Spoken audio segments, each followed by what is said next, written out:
Welcome to SHIP Region 5 SHPEtinas virtual conference series, a conference to inspire, empower, and educate women in STEM. We had 8 fantastic speakers, and we are so excited to share their sessions on our channel. We hope you enjoy. Our second speaker was Miss Carrie Hunter. Carrie is a global recruiting manager where she joined Texas Instruments in 2013. She currently leads the diversity and university recruiting programs at Texas Instruments.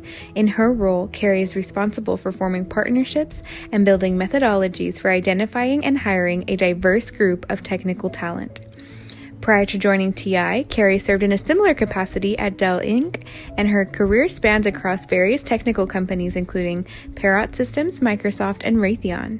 Additionally, Carrie's international experience includes staffing a new office for Parrot Systems in Mexico, where she lived for 2 years. With 20 years of technical recruiting, management, and diversity outreach experience, Carrie enjoys her success in helping students market themselves to attain valuable real-world experience and helping them land their dream job. Carrie graduated from the University of Oklahoma with her bachelor's degree in journalism while specializing in public relations. Her career passions lie with building enduring relationships and providing outstanding services to her clients. We hope you enjoy Carrie's session as she shares What Smart Women Know, Career Edition.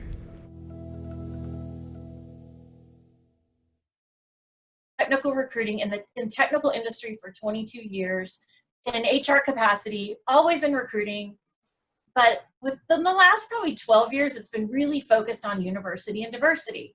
And so not only am I, sharing with you kind of my experiences, but I'm going to be able to share with you the experiences of the women that I work with and the women that we've hired into the company at an entry level and as they progress through their careers. And so I literally only have 4 slides because I really want this just to be, not so much like a lecture or anything, but I want to share with you kind of some of the main points that I've learned and then leave time for questions and answers at the end. So let me share my screen with you, get my presentation started.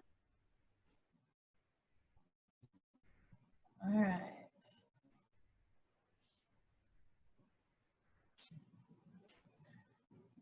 Can everybody see that okay? Okay, good, perfect. So the ladies mentioned that I have a lot of tech experience, and like I said, some of the companies, like I just came from Dell, about 7 years ago. I've been at Perot 7 years now. One of the things I think is going to be important to as you kind of hear what I have to say is knowing that your career, you're going to have these. I haven't worked at one company for 22 years. Some people do, some of my coworkers do, but you may not be able to get what you want from the employer that you're at the time. So thinking about making a really good choice early on, and then keeping in mind that you are not stuck, you're in control. So let me kind of show you what I first want to share. And none of this is earth-shattering. But it's my hope that these examples can help you as you embark on your career. So first, we're going to assume some things. You are smart. I believe that. You are studying engineering. I couldn't have done it. You're way smarter than I was. So you're smart. We're going to go with that. You're learning to be an engineering professional. We're going to go with that too. We're going to say whether you are still in school or are there any, I'm not sure of the audience, are there any kind of early professionals on the call too? Okay.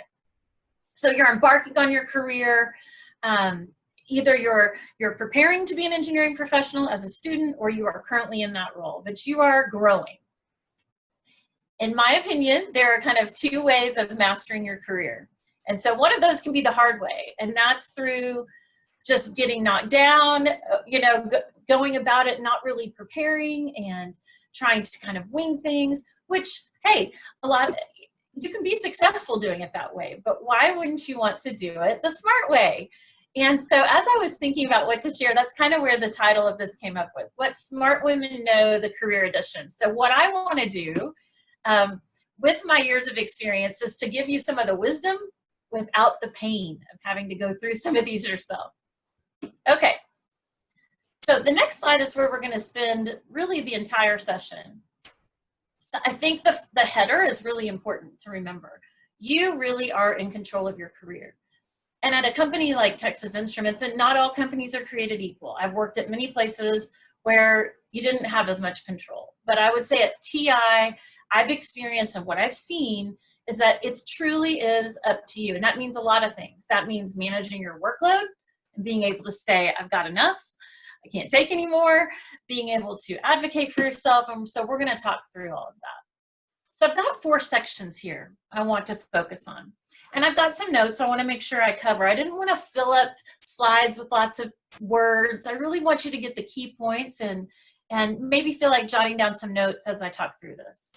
So if we start out with capabilities and results, presentation skills are going, and think about, I'm posturing this all in being a successful professional woman. Presentation skills are going to be important. My advice is that I have experienced greater success in presenting when the material is my own. So when you have the opportunity to get involved in creating the material, in being the subject matter expertise, that's when you can stand up and you don't need to practice for days on end. You can, this is really ingrained in you, whether it's a technical presentation or otherwise. But the presentation skills are going to be key. If you are someone that is more shy and you don't enjoy presenting, get some practice.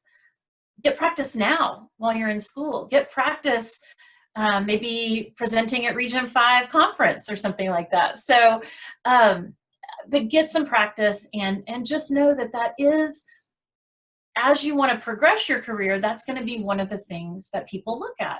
They look at, does this person have, a strong presence? And we'll talk about presence in a little while, but presence and presentation skills kind of go in hand. All right, mastering a PowerPoint, Excel. You say, look, I'm studying engineering, but there are a lot of people that are really, really smart, but can't get their ideas down on paper or can't maneuver the data.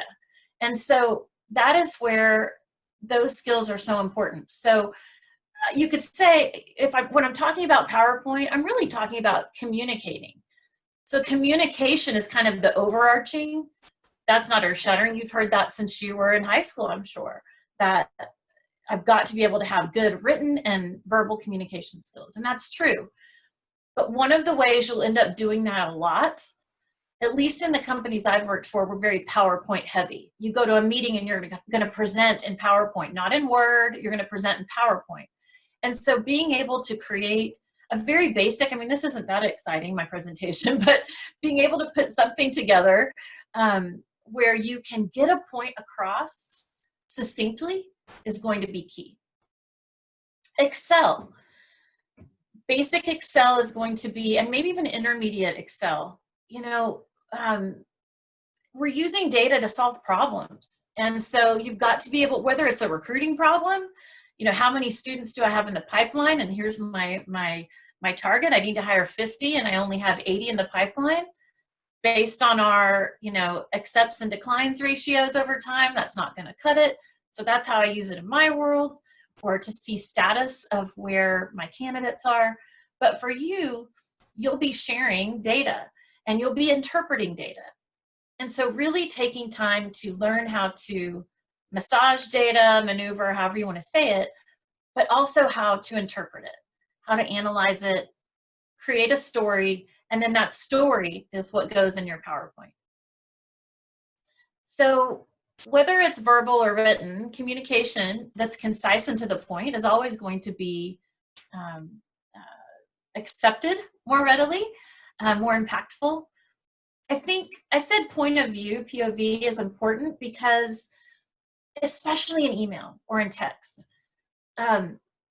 I want to share a lot of information with someone, let's say, and I want to tell them, okay, here's all of the things you need to do to get prepared for SHIP Region 5. And there are a million different There's all kinds of different information. I've got to think about how they're going to read it, or if they're going to read it, if it's too long, if it's too much of the background information. Use bullets effectively, but putting yourself in the reader's shoes, the point of view, is really going to help you go back and edit. I am one of those people that maybe I'm a little slow with emails, but it's because they're very purposeful.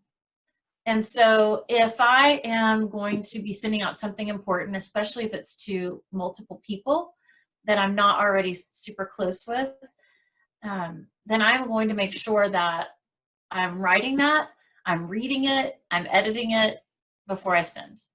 So that's a suggestion. And then learning how to influence without authority.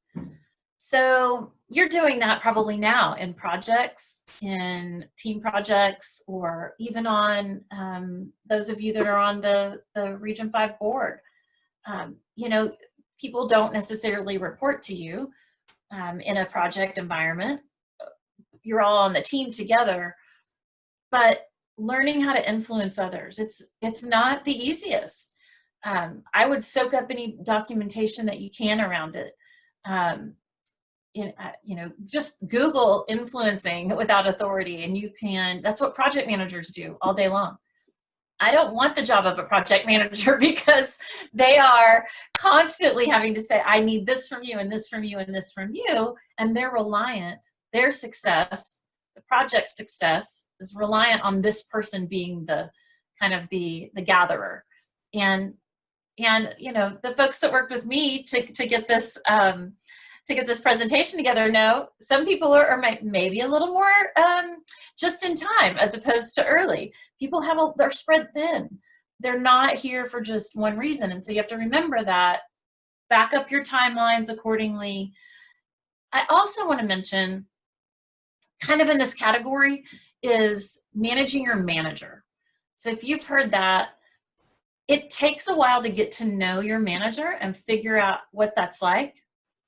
What I don't like as a manager is when I have somebody constantly, you know, barraging me with, do you have it yet? Do you have it? Do you have it yet? It's not that. It's not like we're talking about with project management. It's more, you're kind of, you know, sharing the information, you need to be transparent with your manager, but in the way you share it and learning the way they accept, that's what I mean. So everybody is a different style.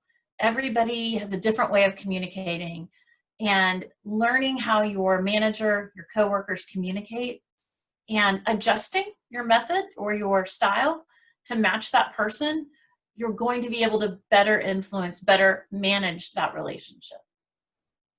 Let me see if I missed anything that I wanted to cover. Oh, yes, responsiveness. So responsiveness is really key. I think one of the things that we see with a lot of new folks coming right out of school is, hey, I didn't want to respond until I had the answer.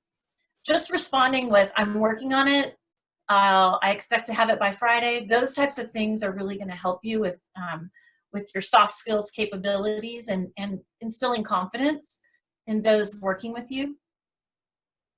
Another thing I wanted to share is you will learn how to work best for you. So some people, I mean, it can be as simple as your work hours. Some people are up first thing in the morning and they work well in the morning. I'm one of those that I start work probably about 9, but I don't mind working into the evening if I need to. I certainly take care of myself and take time for dinner, but if I need to go back later because I didn't start super early in the day, I can, and that works best for me. I'm a work well under pressure kind of person. But for some people, that's not the case. Learn your way of working to get the most output from yourself and do what works for you. Now, you would hope that your team will have some flexibility. Now, let's say you're in a manufacturing environment, you're working in the fab. Well, you're working more on a schedule. You know, you have to be, your shift is whatever, 7 to 5, let's say. And so, yeah, it's not always possible. But when it's possible, and in most engineering roles, I would say you have that flexibility, Learn what works for you to get the most output, the best results for you. Okay. As we go to the next section, is it going to advance? There we go. I want to talk a little bit about your attitude and your presence. So whether it's during your job search time or when you first embark upon your career with an internship or a full-time role, that presence, that attitude, again, it's going to be important as your career progresses. Let's start with the most obvious. So someone who, not every day is great. I mean, my gosh, look at what we're going through right now. Not every day is great, and you will find that there's people that you can vent to safely. My advice is you better really make sure you know who those people are. So I have made mistakes over the years. I really have, where I've felt like I could vent to somebody or complain rather, and not everybody has your back. Part of what I was going to touch on in a little bit is making sure you work for a company where you feel like the culture is a culture of lifting each other up versus pulling each other down to get above them. I had that experience, and that was not fun. And I probably stayed a little too long. And luckily I got out. And I'm going to tell you, when I was interviewing for TI, that was one of the things I really talked about was how do you gauge people's performance, and really dug into the company and do they work well as a team, and is their team should I expect my job to be a lot of teamwork, and how does the team work together, and what's the team dynamics? That was really important to me. And like I said, a lot of these are things you will learn along the way. Just trying to give you a little insight before you get there. So coming in with that positivity, where you can, yes, you can vent, but really with that being your default, I think is going to really help your brand, which we'll talk about in the long run. Going back up to the first point, confidence. So a lot of these tie in together. Confidence plays into your presentation skills, plays into your ability to influence. We always say, be your authentic self. I believe that. But your authentic self may not be confident. So in that case, I'm going to say a little bit of fake it till you make it. You've really got to believe in yourself. And that's where having an environment where you have peers that you can connect with, where you have an infrastructure of support, a company that has, a SHIP chapter, or in our case, Unidos, where we have a diversity initiative called Unidos, and finding your community. It doesn't have to be Unidos or SHIP. It can be your group of coworkers that you connect with well, that are going to help. It can be mentors. I definitely encourage you to not just find a mentor. Formal mentorships are great. They really are, if you're paired appropriately.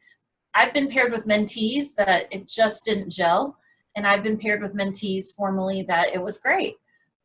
But where I've seen mentorship really be successful is when somebody, like just for me as a mentor, let's say, when somebody has seen me in the workplace and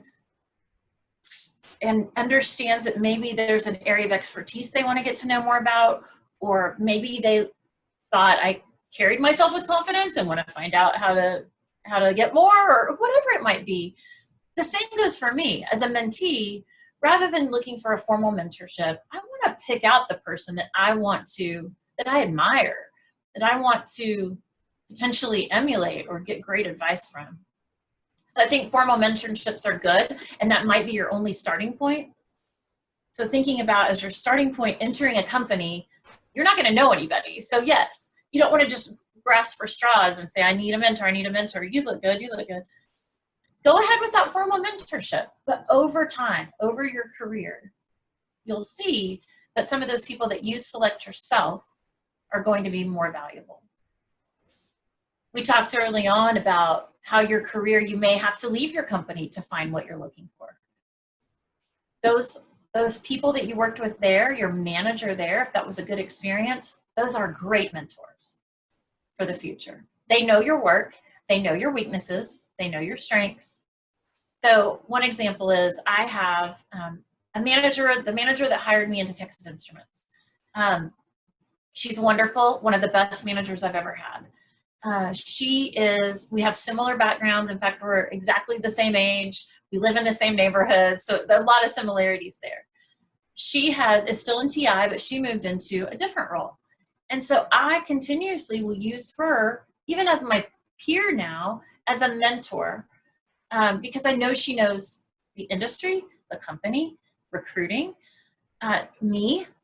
So I've even used her, let's say I'm getting ready for a performance review, and I would say, okay, this is what I recognize about myself. What am I missing? Where are some of my weaknesses, or what do you think I should have worked on while I was reporting to you? And I found that to be a really valuable relationship for sure. The professionalism piece. So professionalism is really demonstrated in many ways. It can be demonstrated through your presence, as simple as dressing for the part. You'll understand once you come into the company what that means. I can't prescribe for you. I have on a t-shirt today because this is kind of what we wear for recruiting. And yes, we had pink, which was great. I loved it. We had pink, blue, and red, but I chose the pink for you all today. And I'm a tech company. I want to make sure that, people understand that we are more of a casual environment. You won't see people in suits. Maybe the CEO you will. But really, other than that, you don't see anybody in suits. You'll see CEOs' direct reports, usually in a button down and slacks, maybe women with skirts or pants and a blouse. So, but on certain days, you might see our senior VP of HR. I've seen her in jeans before. So you kind of want to get in and understand. Typically in your engineering work groups, it's going to be casual, business casual. And especially now working from home, I mean, you all would laugh. I have purchased so many onesies in the last 6 months because from here up, looks really good. From here down, I don't have to worry about the fact that I have been eating bad in quarantine. So I will just say that, dressing the part is important. I think when you're really talking about your presence, if you're working on your positivity, your confidence, the way you carry yourself, and your ability to kind of lift each other up, that says a lot. Thinking about, as a manager, what type of person you want to hire. You want to hire somebody who's strong performer. Great, you've got the capabilities and results. They've got a good attitude, and you can put them in front of a leader and they can present. That's great. So we've gotten this far. Let's continue. And I will say, just jot down some notes and questions, and I'm sure we'll be looking at the chat box too if you want to ask questions throughout, but we're going to wait till the end just so I can get through it all. And let me see if there's anything else I left off that I wanted to say. Uh-oh. Don't look at all of those. Okay. Here we go. Yeah, I think the other thing I wanted to say too is emotional. Like how emotional can I be? I'm an emotional person. I'm sure many of you are too, right? It's just the way it is. I feel. I'm a feeler. We have to remember this is business. It does not mean we won't feel, but let our intelligence run our emotions versus the other way around. Try to really take the time to absorb it and stay calm. Look, I've had managers that we could cry together, oh, this is horrible, or, but you have to, when you're thinking about the sanctity of your career, it's not that you can't be emotional, but just think about emotional outburst. No, that's not really professional. That's not really a positive attitude. That's not great presence. And that can be a detriment. And that kind of goes along with the next, which would be your brand. Okay, so personal brand, you've heard a lot about personal brand, I'm sure. You know, I think that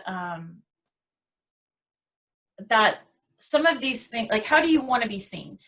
You want to be, I know for me, I want to be seen as reliable. I want to be seen as trustworthy. I want to be seen as maybe a strong communicator, a team player. I want to be seen as somebody who's accurate in my work. You've got to figure out what that is for you. What do I want to be known as? For me, like I love stuff like this. I love external engagement. And so part of what I'm gonna, you know, the advice I would give is you need to let your manager know what you're interested in too. So like I said, all of these kind of tie in together, but I want to be, I want to be seen as adaptable and flexible, able to do new things and catch on quickly. And so I've let my manager, and I like my personal interests too, are that I like travel, I like new experiences, but I love recruiting. So I am not somebody that wants to go be an HR business partner. I don't want to go work in benefits or compensation. After I left sales, I was in sales right out of school, but after I left sales and came into HR, it's all been in recruiting, and that's where I want to stay. So I want my brand to be, she's a subject matter expert in recruiting, and more specifically in university and diversity. Well, that brand's important externally as well. And we'll talk about that on the next bit. But I do think it's important that part of your brand is what the type of work you want to do. So building that brand as, oh, she's flexible. She's somebody that loves to travel. Letting your manager know what it is that you're interested in. I will tell you this. So when I have conversations with my team, most of us meet bi-weekly. I'm always asking, maybe not every time, but at least once a quarter, I'm saying, so what are you interested in? What will bring you joy? What gets you excited? And what don't you want to do? And they don't always, you can't always avoid things they don't want to do. Like if somebody's like, oh my gosh, data, it just wears me out. Well, you've got to have some capability there. And you can't expect a manager to, I would say in most cases, you can't expect a manager to say, well, okay, I won't give you that because that's not something you like or not something you're good at. The job of a manager is to make sure that person is good and well-rounded. And so you are going to maybe struggle a little bit and do some things that you don't love. But an example of a recent example of where I let my manager know where I had an area of interest is I just casually, this was a couple years ago, I said, hey, if you ever need any help with the Germany team, I'm really interested. I didn't say with Japan or China. I wanted to go to Germany. And so I was real specific. Now, if she had asked me, hey, will you go to the Philippines to help them out with their recruiting? Of course, I would have said yes.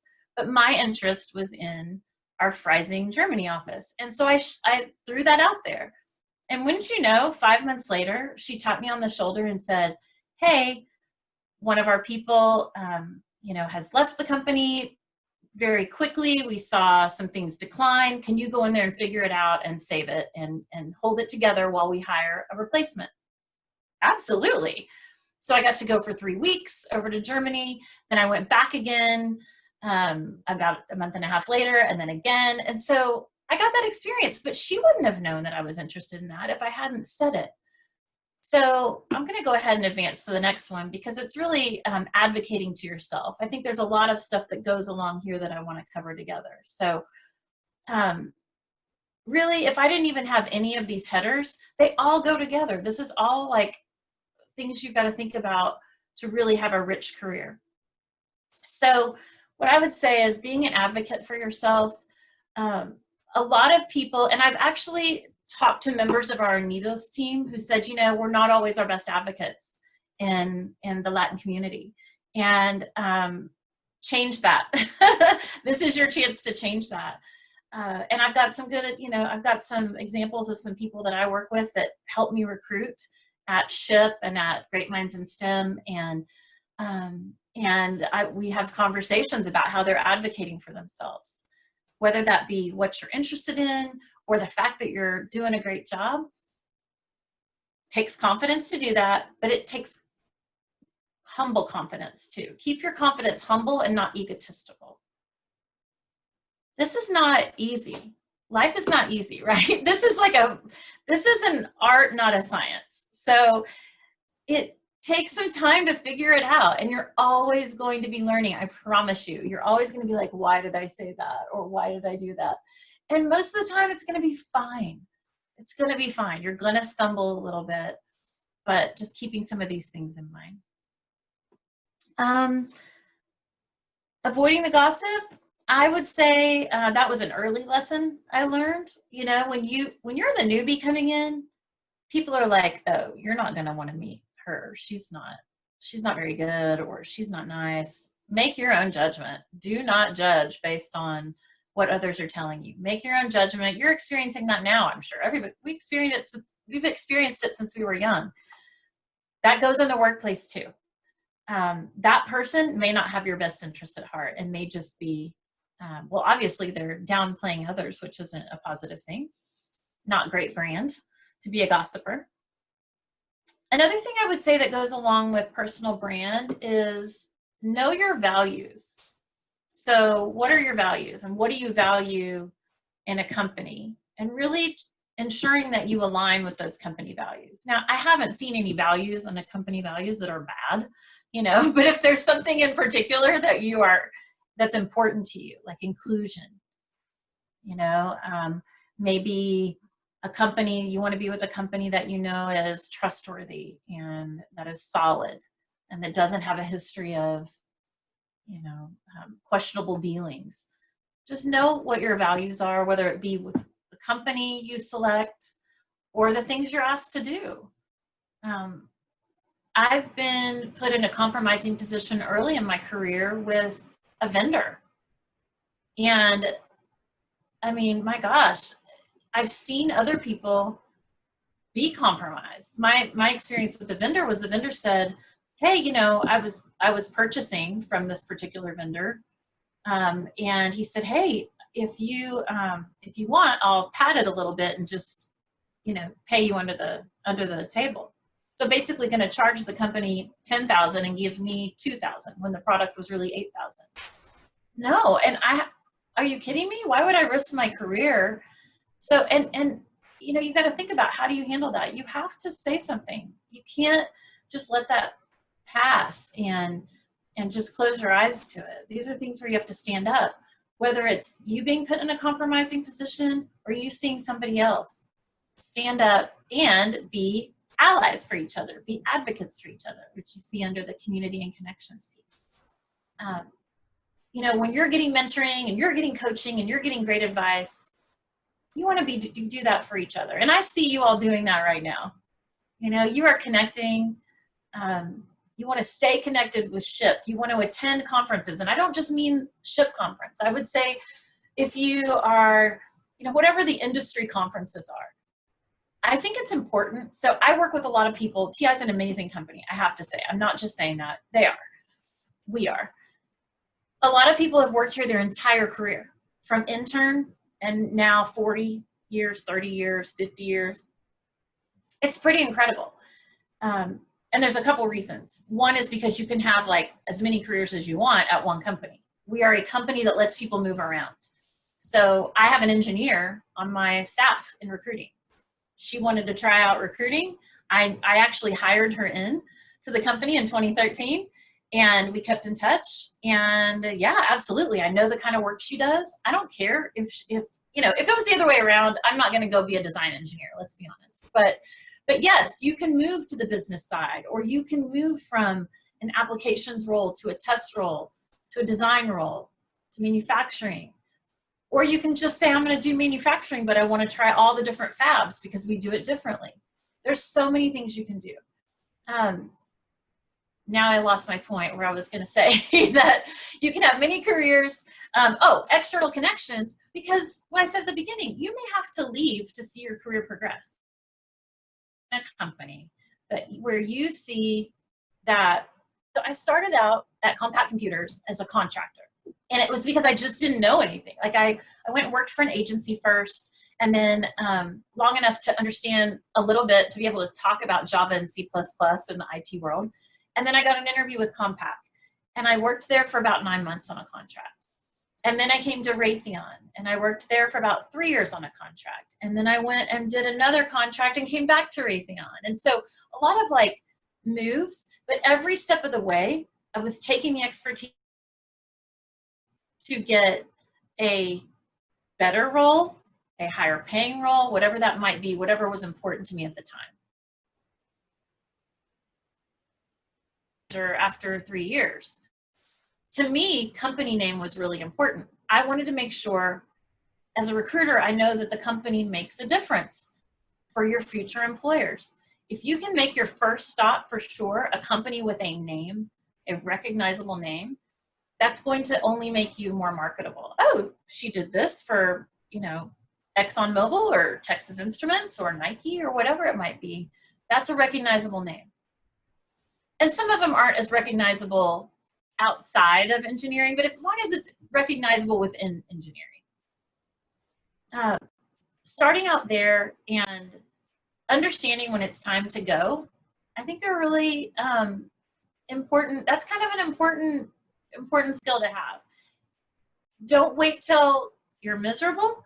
And then I would also say, no, one of the things I learned is that managers change, people change.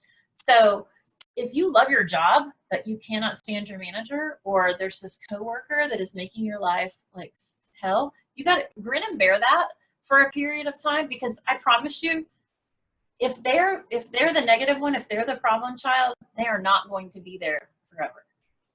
And managers change and move. And I've been so glad that I haven't left roles, because you can't get them back. If it's a role like mine, there's one in the company. There's one person in charge of university and diversity recruiting. That's me. And I left it for a minute and went and did something else. And luckily, the person that took my job left a year later to go get her PhD, and I was able to come back. But I won't leave again.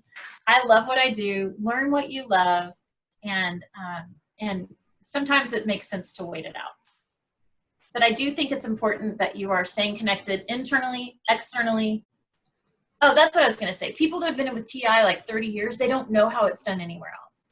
And so if you don't go to conferences and you don't go see and meet other people and have those conversations, you can kind of think, well, there's just one way of looking at it.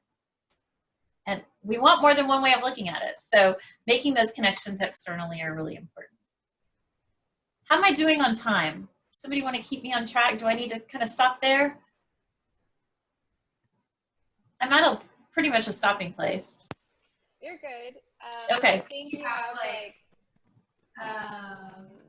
about 10 more minutes. Okay.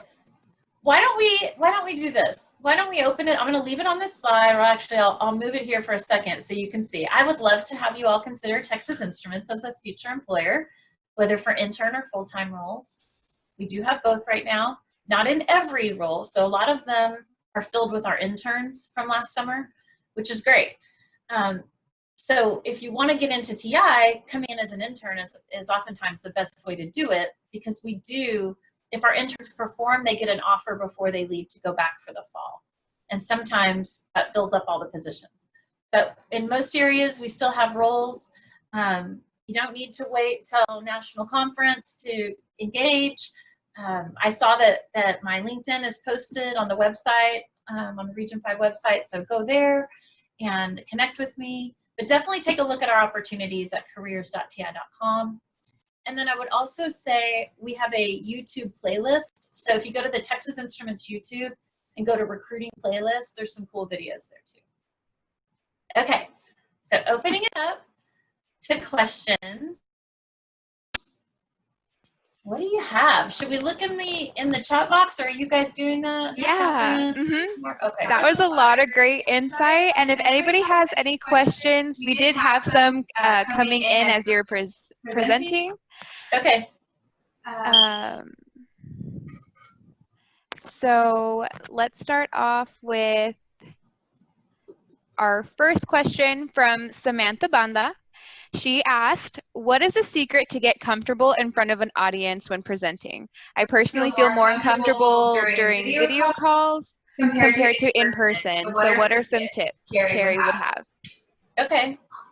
So getting comfortable presenting, for me, I don't necessarily, early on, so I grew up dancing. I was a professional ballerina, and so I grew up performing, a little small, but performing. And so I would always, you get the butterflies and you get nervous, and I really would do the look above the crowd and kind of, people don't know that you're not looking at the audience, but I wasn't looking at the audience, trust me, because once I saw your face, oh, it's all over.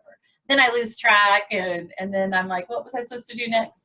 So if you're presenting in a large audience and you're standing up, like at a podium or something like that, I do encourage you early on to you do have to move your head or you're going to look like you're zoning out staring at the wall. But if this is like a formal presentation, it's okay to kind of look behind. I do think you need to kind of look down every once in a while, but it's okay to kind of go past so that you don't get sidetracked. If you're in a room, so let's say you're talking about the conference room versus video. Yeah, I would say to get comfortable presenting, what I do ahead of time is I make sure that the way I'm going to present the material is easy to follow, and that I know the material, and then I want to ensure that I am guesstimating questions they will have. So I want to be prepared for what questions I would have if I was them. And even better, include that information in the presentation. But what I have found to help is if I've preparedness, it really just comes down to preparedness. If you say, okay, I know they're going to want to know this, this, this, they're probably going to want to know this, having those answers, whether they're on a slide or in your head, is really going to help you be more confident. I do think eye contact is important. So when we talked about confidence and presence, if you are shy and this is uncomfortable for you, I do think forcing yourself to raise that chin and okay, so I happen to be a person of faith, and so I will I will just say, God, give me the words, because sometimes it gets jumbled up in your mouth, and so for me, that's what works for me. I'm just like, give me the words, because I know they're in there. Just let them come out. And I'm going to tell you, when you get to be my age, you forget things, and you lose track. So just relying on, I've got this. I know I have this. I've got the words in there. I just need to get them out appropriately. I don't really have any other secrets. It's just practice. Awesome. Thank you so much for that. We have another question from Stephanie Prado. What are some tips to not burn the bridge if you feel like you need to move on to another company?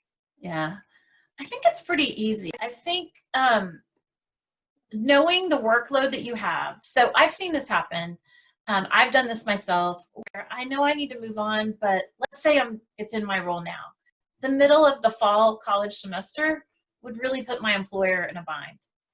And so when I've done this, when I've looked for opportunities, or I've seen maybe team members around me take other opportunities, a very easy thing to do is to try to time it appropriately, where it's going to be less painful for your employer. That's not always going to be possible. If a company reaches out to you and that's something that you're interested in, and it happens to be in October, working with that company to say, hey, can we look at a start date of November 15th? At least giving 2 weeks notice, that's just a given. If you don't give 2 weeks notice, then that can leave some pretty bad taste in the mouth. So definitely 2 weeks, but try to avoid, in the middle of a big project or in the middle of a really busy time of year, if you can. But more than anything, I think leaving with grace is what's going to keep the bridge up and intact, is leaving with grace that even if you were unhappy, not being that disgruntled employee and just being like, hey, here's, I really appreciate, what I've, the experience I've had and what I've learned. This is what I have to do. This is what is important for me. And it's more in the direction that I want to go. So having the courtesy to have that conversation with your manager before you start telling your friends, I think is super important. I certainly wouldn't want to hear it from somebody else that somebody's leaving, and that would seem really unprofessional. So timing, if you can, a very kind message to your manager verbally. And I actually have always written a resignation letter, very brief. It doesn't have to be short. I mean, it doesn't have to be long. It can just be a short letter, but then that's formalizing it. And most companies will ask you for that anyway, so that you can't, say, well, I didn't quit. I'm still employed, So a nice letter, and then LinkedIn with them. LinkedIn with them if you're not already LinkedIn. Stay connected. Reach out every once in a while. Hope you guys are doing well. Thinking of you. What else? Awesome. We have actually a lot more questions coming in. So if we don't get to your question right now, because we have about 3 minutes left, Carrie has given her information on the website to connect with her there, and also if she has a chance, she could also reach out to you in the chat as well. So the next one that was asked was, you made a pretty big career change going from sales to recruiting. Do you have any advice for young professionals looking to make big moves like this with their career? Yeah, good question. To me, it wasn't a huge shift, because if you think about recruiting, it's like sales. I'm selling the job to the student, and I'm selling the manager on the student. So I'm saying, manager, this is, look at all the great things about this person, and to the person, hey, look at what we can offer as an employer. So it is kind of the best sales in the world, because it's warm, it's not cold calling. But besides that, so if you're making a career shift, so let's take the employee that works for me. She is an electrical engineer.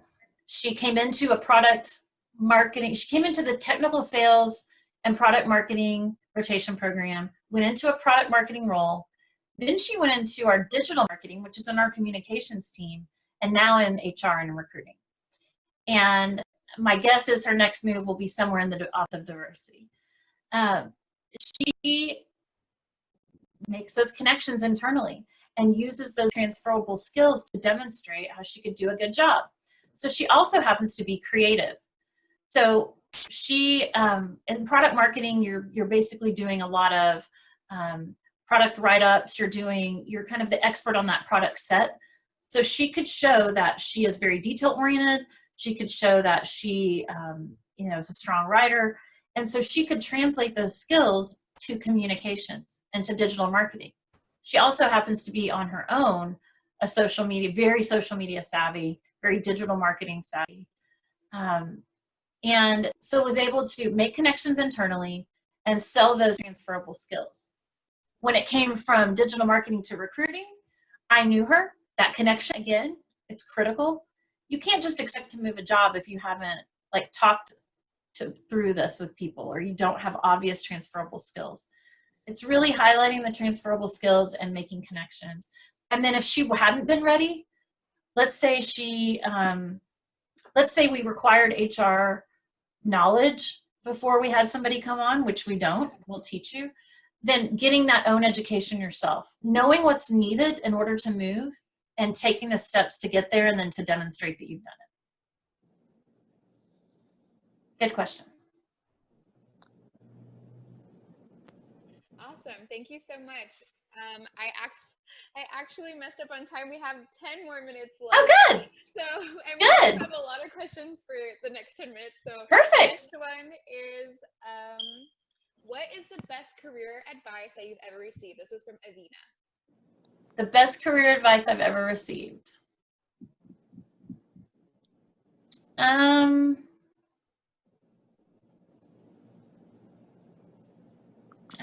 That's a really good one.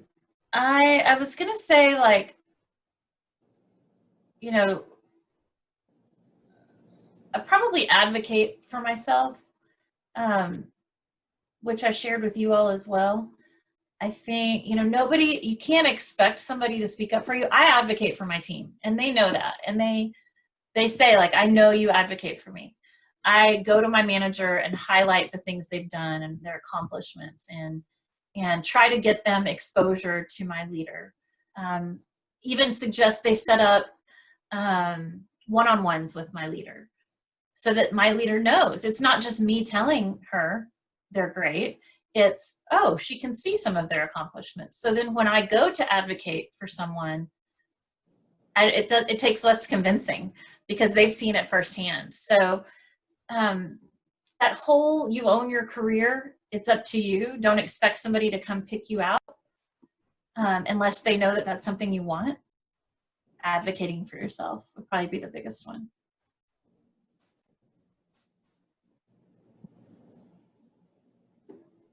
Awesome. Thank you so much for that. The next question is from Maria.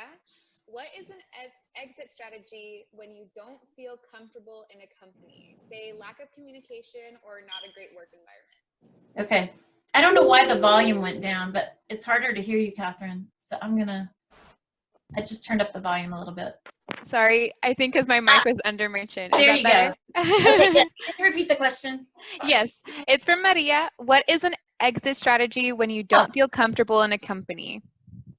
Say lack of communication, not great work environment. Mm. Yeah, and it's not something, let's just assume it's not something that you can influence or change. It's just a systemic issue within the company. I personally wouldn't leave without something else. It would have to be pretty awful for me to do that because my stability is important. So whether it's a bad relationship or a bad employer, having that exit strategy is important. So I would say first you've got to identify what you do want and what you're going to demand from your next employer. And I would start the search. I would, if there's any hope of saving kind of where you are, it's okay. You can voice those concerns. Here's where I'm struggling. I'm having a really hard time communicating with the team. I don't seem to feel the support that I need. So if you can try to salvage and like for me, I run interference for my team. That's the way I say it. I say, look, if you are up against something with one of the hiring managers or with your campus manager or whoever, a campus team member who's not showing up, or that you need to tell them something pretty heavy, I can be the bad guy. I can run interference for you. That's my job, is to help make your job easier. And their job is to help our department look good too, right? So to give good service. So, if that's not something that I would still continue to try that, but I mean, don't leave without having something unless you are financially sound. It is easier. It's true. The adage that you'll hear, it's easier to find a job when you have one, is absolutely true. I don't know why, it just is. I think sometimes some hiring managers are really snobby about companies. They're really snobby about time away from a job. Like, well, why aren't they working? They must have been really bad if, who would leave without having another job? They probably got fired. So I think that's why it's important to stay connected with SHIP, with other organizations, with your former employers. You just got to keep that network open. I mean, like, I'm going to be really honest. I haven't really networked now that we've been in COVID.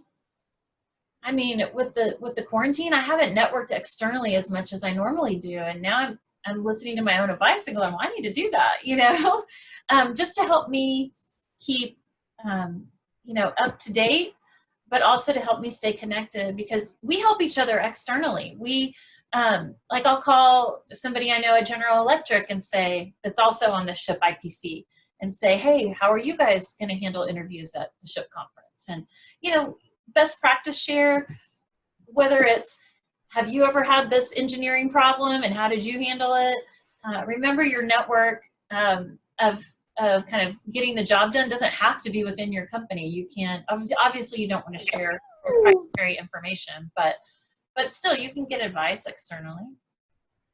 I would say just building your network up if you don't already have one, and then start that search early, because it can take a while, especially in this current environment with a lot of companies that are a lot of companies, their external roles are on hold. Yeah, very true. The next one is from Adriana. Have you ever had to break up with a mentor? How do you do that in a professional way? Oh my gosh, I've had to break up with a mentee. So breaking up with a mentor, I think you've got to give it some time, because you can't just like after 2 sessions be like, yeah, this isn't working, in my opinion. I think you need to, this is a learning experience for you. How can you influence this other person to give you value? But I do think after, let's say 6 months, it's still really not adding any value to you. I think you just say, this has been such a great experience. Thank you so much for all of your time and input. You know, you can talk about how you're in the middle of so many projects right now and you want to put this on hold. You can, and just don't come back to it. Or you can just say, I have identified a mentor that I think more closely aligns with my direction or my personality style. That you might run the risk of hurting someone's feelings, and obviously we don't want to hurt anybody's feelings, but business is business. So I would tend to lean more towards, this has been really great, thank you so much, I want to stay in touch. And if they're like, well, wait, aren't we doing this for a year? You can say, I am so swamped right now, I really need to focus on my work, but let's definitely stay, you know, connected. And then reaching out just to say, hope you're doing well via email, maybe, you know, once 6 months later. Awesome. And so we have time for one last question, and there's 2 similar questions from Felicia and Aura.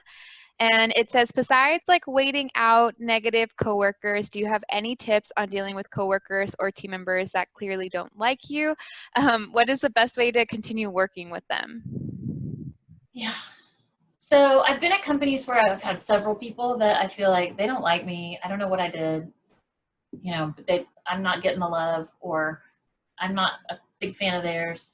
I've been really lucky at TI. In 7 years, there's only been 3 people in the entire company that I've had to work with that I was like, man, I do not want to work with this person. And what I have to remember, what I really have to say is, the people that matter know my work. And because these were people that I felt were trying to undermine me, or that it lets me, basically in every case now that I think about it, they weren't pulling their weight. They were just a talking head. There was no action behind it. And it was frustrating for me because I couldn't get results out of this partnership that we needed to get results out of. And so I was, you know, I understood that this person was not my advocate, and that might be saying things to my manager that might make her feel different about me. And so I just had to remember that if I maintain my professionalism, and that people who matter are going to know, they're going to see that this person who's always talking about other people is not that's not the person to listen to. I also advocated for myself in one situation where I went and told my leader, I said, look, I just want you to know that this is a contentious relationship. There's not a lot of trust on my side. So if you are hearing anything, please come talk to me and just ask me before you go to judgment. I would also say, I've had an employee on my team that made everybody's life miserable, and so therefore it made my life miserable. And I know she wanted to scare me away, and I didn't let her scare me away. And that you're going to feel so much better that you're just treating people, killing them with kindness. I'm not talking fake kindness, but just, you know, if somebody's being actively hateful to you, you can say, I'm sorry that you don't like me, but we're working and we're going to have to work together. So let's just make this work. I mean, being the bigger person and just not worrying about the riffraff. I don't encourage ignoring. I don't encourage walking down the hall and just ignoring. I'd say hello. You want to be the bigger person. Say hello. That doesn't mean you have to invite them to lunch. That doesn't mean you have to sit next to them in the office. It just means be polite, be cordial. You didn't do anything wrong. They just, in most cases, you're probably jealous. They're probably jealous. There's something you have that they want. Again, that's why it's so important to look at a company where you like the culture. What I like best about TI is the people. In 7 years, only 3 people. That's pretty good. That's pretty good. Is that our last question? Yeah, that was amazing. Thank you so much, good. Carrie. That was just so much amazing, like non-technical information for your career. I'm not technical. I can do Excel and PowerPoint. That's as technical as I can get. That was fantastic. Well, thank you for all the questions from our audience. And please thank Carrie again. Let's give her a virtual applause. Thank you so much for watching. If you would like to continue staying updated with SHIP Region 5, make sure to like this video, subscribe, and hit the notification button. Stay connected by following us on all our social media. Our Instagram is at SHPRegion5, our Facebook is at SHIP.Region5, our Twitter is at SHIP_Region5. We hope you could join us live for the second part of our SHPEtinas series. Thank you so much for watching. Until next time.